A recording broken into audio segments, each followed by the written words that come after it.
Okay, let's jump right into things today with a thought-provoking quote. Okay. It's one that's often attributed to Angelina Jolie, and it goes like this. Okay. If a man expects a woman to be an angel in his life, he must first create heaven for her, because angels don't live in hell. Wow. It's powerful, right? Yeah. It really gets you thinking about all the things that contribute to making a relationship really fulfilling. Oh, absolutely.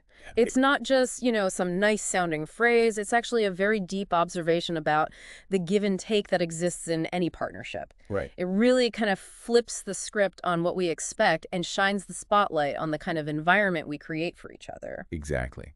And that's exactly what we are diving into today. Okay, great. Our mission isn't to just kind of nod along with this nice sentiment, but to really unpack how this idea actually works in the context of our modern relationships. Yeah. We're talking about moving beyond just wanting a great connection and actually taking steps to actively build one. And we've got some super interesting ideas to explore today coming from a source titled Créer le paradis pour l'amour, which translates to Creating Heaven for Love. Okay. That title itself is pretty telling, wouldn't you say? Oh, it definitely is. I mean, it right away shifts the responsibility from, waiting around for that perfect partner to magically appear to actually taking an active role in shaping the relationship itself. Hmm.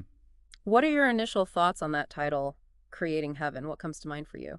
Well, the first thing that hit me was that, we often have these unspoken lists in our heads Yeah. of what we're looking for in a partner. Right. Patience, understanding, maybe even, a certain kind of unwavering optimism. Yeah. But this source seems to be asking, are we actually putting in the work to cultivate the type of environment where those qualities can actually grow and thrive? Okay, I see what you mean. Like, for example, if someone's really big on wanting loyalty in a partner, are they consistently being trustworthy and providing a sense of security themselves? It's kind of like expecting a delicate flower to just bloom in like rocky, barren soil, right? That's a really great analogy. The source really emphasizes this idea that relationships truly blossom when they are nurtured by an environment that's consistently filled with respect, Yeah. genuine understanding, and most importantly, a shared commitment to putting in the effort. Right. It's like a dynamic system, not just a one-way street where someone is just receiving without giving back. Yeah, definitely. And the source delves into how this actually plays out in different ways. For example, it highlights how if someone expects their partner to be this constant source of joy and affection, Right. they need to really take a look at themselves and see, are they actually contributing to a positive and supportive environment? Or are they maybe unintentionally bringing stress and negativity into the mix? Right. It really makes you think about all those little daily interactions, doesn't it? It does. What I find really fascinating here is how directly the source connects the external environment with the internal emotional world of the individuals in the relationship.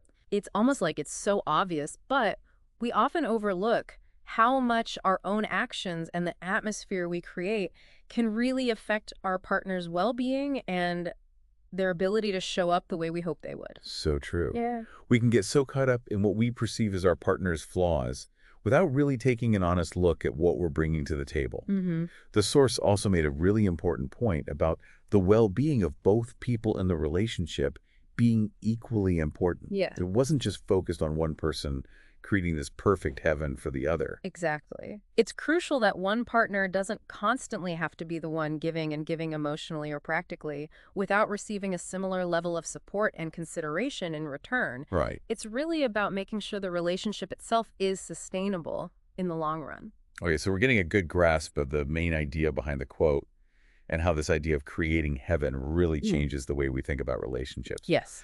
Now, the source goes a step further and actually outlines some key elements for actually building this type of environment.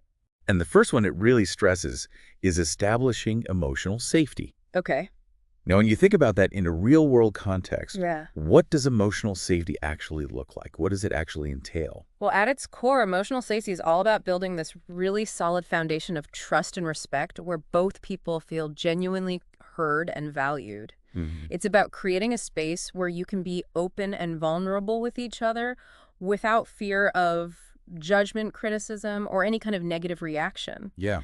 And what's really interesting is that when you have that sense of security, it allows for a much deeper level of intimacy and connection to really flourish. So it's like knowing you can be your true self with all your imperfections and everything, right? Exactly. The second key aspect the source talks about is the power of consistency. Okay. It's not just about those big romantic gestures that happen every once in a while, Yeah. but about those everyday reliable actions that constantly communicate care and commitment. Absolutely.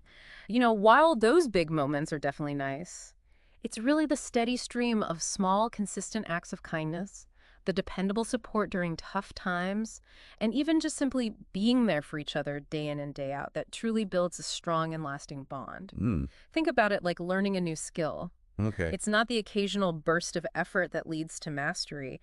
It's the regular practice, Yeah. right? Yeah. And in relationships, it's that consistent care and attention that helps the relationship to grow and evolve. Like love is a daily practice. Oh, I love that.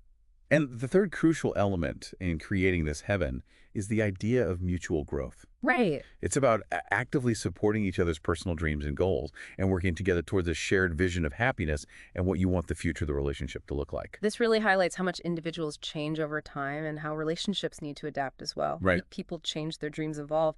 And a healthy partnership not only allows for that individual growth, but actually encourages it while also nurturing a path forward together. If we think about the bigger picture here, it's not just about existing side by side in the present.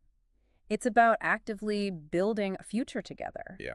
And that requires open and honest communication about individual goals and figuring out how those goals can weave together. So we have emotional safety as the foundation, consistency in showing love as the daily nourishment, and a commitment to mutual growth as the ongoing journey. Right. It sounds pretty basic, right? Yeah. But as the source reminds us, a truly strong and fulfilling relationship isn't something that just happens overnight. It's something you build over time through consistent, intentional choices made day after day. Absolutely. And it requires active participation from both people. It's not some passive state you just arrive at. It's an ongoing process of nurturing and tending to the relationship. So this raises a really important question for all of you listening. Yeah. When you take a look at your own relationships, how consciously are you contributing to the overall environment? Right. Are your actions actually in line with the kind of heaven you envision? That's a great question, and it leads perfectly into our final thoughts. Yeah. As we wrap up this deep dive into creating heaven in our relationships, the key takeaway here is this. Love at its very core is a reciprocal process. It's not just about what we expect to get out of it, but about the effort we put into it. The quality of the relationship you want is often a direct reflection of the kind of supportive and nurturing environment you're actively helping to create. What I find really insightful about this framework is that it places the agency and responsibility on each individual within the partnership. Right. It helps us move away from blaming each other or just focusing on the other person's flaws, and instead encourages us to take a more proactive approach where we focus on our own contributions and the kind of atmosphere we help to create. Absolutely. So as you go about your day, here's a final thought to really chew on. Take a moment to honestly reflect on your most important relationships. Are you actively contributing to the heaven you're hoping for? Are your daily actions creating an environment where trust, respect, vulnerability, and growth can truly flourish for both you and your partner? Right. It's really worth exploring to see if your expectations are actually aligned with the effort you're willing to put in to build that shared paradise. That's a really powerful question to think about.